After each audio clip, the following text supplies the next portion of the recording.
Bonsoir tout le monde.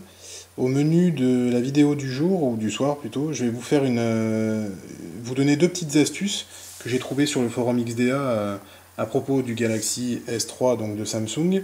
On entend beaucoup parler de ROM custom, de ROM AOSP ou autres développés spécifiquement pour ce smartphone qui sont censés donc améliorer sa rapidité, ses capacités qui sont déjà énormes par nature.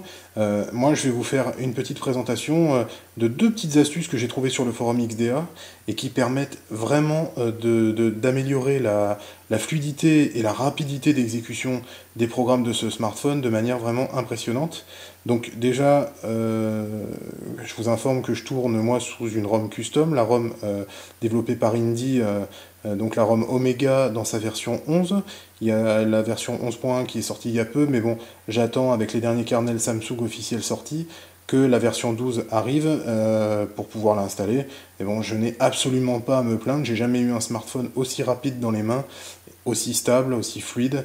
Mais bon, malgré tout, je vais vous donner quand même deux petites astuces complètement géniales qui vont vous permettre, même si vous êtes sous une ROM officielle, tout ce qu'il y a de plus basique, d'améliorer vraiment la vitesse des animations. Il suffit tout simplement pour ce faire de vous rendre dans les paramètres, de descendre dans la page, de cliquer sur les options de développement. Là, vous aurez un message qui vous indique de prendre vos précautions, qu'elle est réservée normalement à un public averti, blablabla. Vous descendez, vous allez à ces deux encarts ici, l'échelle d'animation des fenêtres et l'échelle d'animation de transition. Vous voyez, moi, ces deux en-têtes-là sont carrément désactivées. À l'origine, en installant le smartphone, elles sont en 1x ou une fois, aussi bien pour l'échelle d'animation des fenêtres que pour l'échelle d'animation des transitions.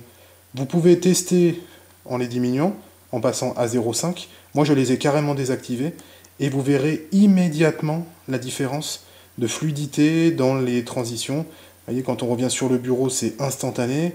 Quand on lance l'appli téléphone, c'est pareil, c'est instantané. Je clique, pam, hop, j'ouvre une page web, c'est instantané. Enfin, c'est vraiment radical la différence.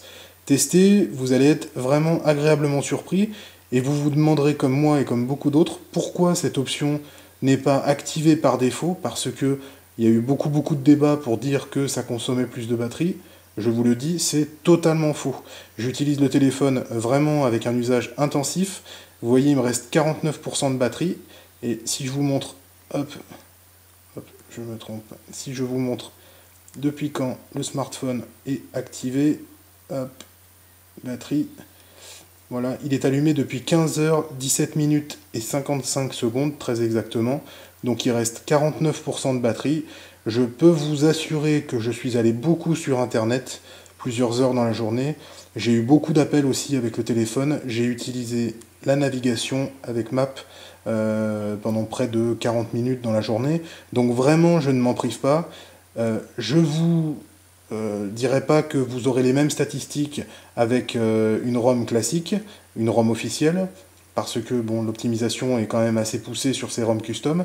Mais bon, pour l'astuce et pour les deux astuces que je vous divulgue là dans les options de développement, vous pourrez avoir aussi bien la même vitesse que moi dans les transitions et dans les fenêtres et les animations. Donc ne vous en privez pas et allez vous balader un peu dans ces options-là, dans les options de développement et donc dans l'échelle d'animation fenêtre et l'échelle d'animation transition pour les désactiver. Et vous verrez la différence. Voilà pour les astuces du soir. À bientôt.